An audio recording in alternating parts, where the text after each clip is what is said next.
क्या है अमेरिका का पेंटागन लीक मामला, जिसको लेकर मच गया है पूरे अमेरिका में हड़कंप? क्या अमेरिका बुन रहा है कोई नई साजिश? क्या दुनिया पर आने वाला है फिर कोई बड़ा खतरा?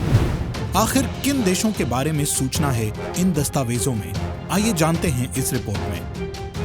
अमेरिका में इन दिनों सोशल मीडिया पर टॉप सीक्रेट दस्तावेजों के लीक होने से खलबली मच गई है। ये दस्तावेज सुरक्षा के हिसाब से बहुत महत्वपूर्ण थे।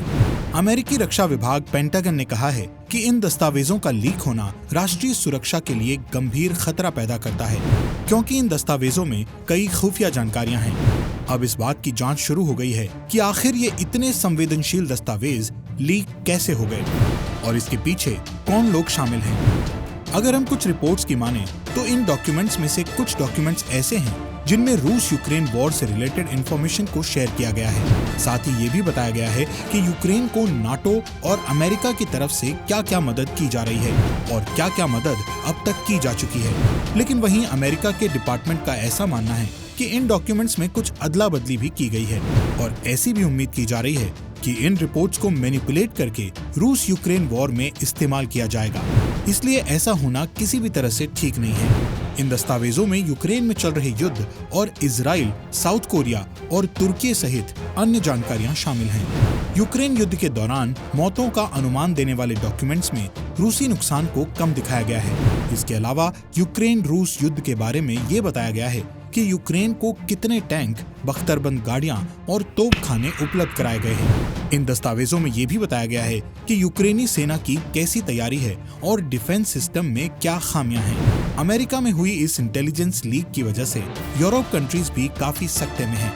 इन रिपोर्ट्स में यूक्रेन में जहां एक तरफ फ्रेंच सैनिकों की मौजूदगी की बात कही जा रही है, वहीं इस बात की तरफ भी इशारा किया जा रहा है कि यूक्रेन का एयर डिफेंस सिस्टम रिस्क में है, यानी उस पर कभी भी अटैक हो सकता है। साथ में रिपोर्ट्स में ये भी बताया गया है कि यूक्रेन से वॉर में हो सकता है कि रूस तुर्की से भी सपोर्ट के रूप में कुछ हथियार ले।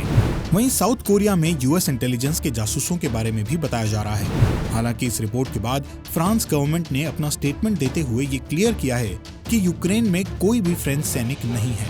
वैसे अमेरिका की तरफ से बार बार ये बात कही जा रही है कि ये लीक उनकी तरफ से नहीं हुआ है। ऐसे में जब अमेरिका इस बात से पल्ला झाड़ता हुआ नजर आता है तो आखिरी शक यूक्रेन पर ही जाना लाजमी होता है। और कुछ लोग ये उम्मीद भी कर रहे हैं कि ये शायद यूक्रेन की ही डिफेंस मिनिस्ट्री की लापरवाही का नतीजा है कि इतना बड़ा और सीक्रेट डॉक्यूमेंट लीक हो गया।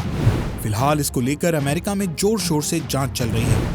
वैसे पहले भी कई रिपोर्ट्स के माध्यम से इस बात का खुलासा किया जा चुका है कि पूरे वर्ल्ड में अब नए नए साइबर अटैक होंगे। लोग इसके बारे में पहले से तैयार रहें और ऐसे में ये घटना शायद अब इस बात का कंफर्मेशन देती है कि शायद अब वो समय आ गया है और ऐसे साइबर अटैक शुरू हो गए हैं।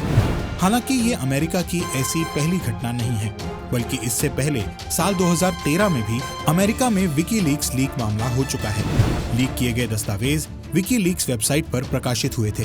इन दस्तावेजों के कारण अमेरिकी सरकार की बेहद खुफिया जानकारी सार्वजनिक हो गई थी और ओबामा प्रशासन को बहुत शर्मिंदगी झेलनी पड़ी थी।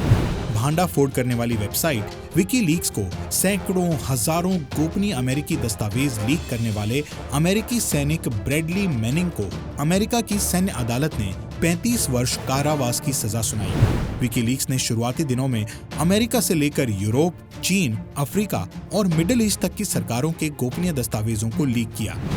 लेकिन कुछ समय बाद विकीलीक्स ने अमेरिका से जुड़े दस्तावेजों को लीक करने का सिलसिला बढ़ा दिया।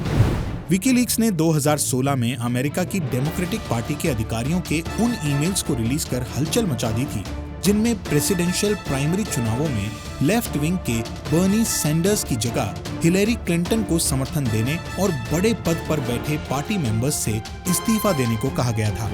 तो अमेरिका के इस डॉक्यूमेंट लीक मामले को लेकर आपका क्या मानना है, हमें कमेंट करके जरूर बताएं। साथ ही ऐसी और लेटेस्ट और इंफॉर्मेटिव रिपोर्ट्स के लिए हमारे चैनल को सब्सक्राइब जरूर कर लें। यह है सीधी लकीर।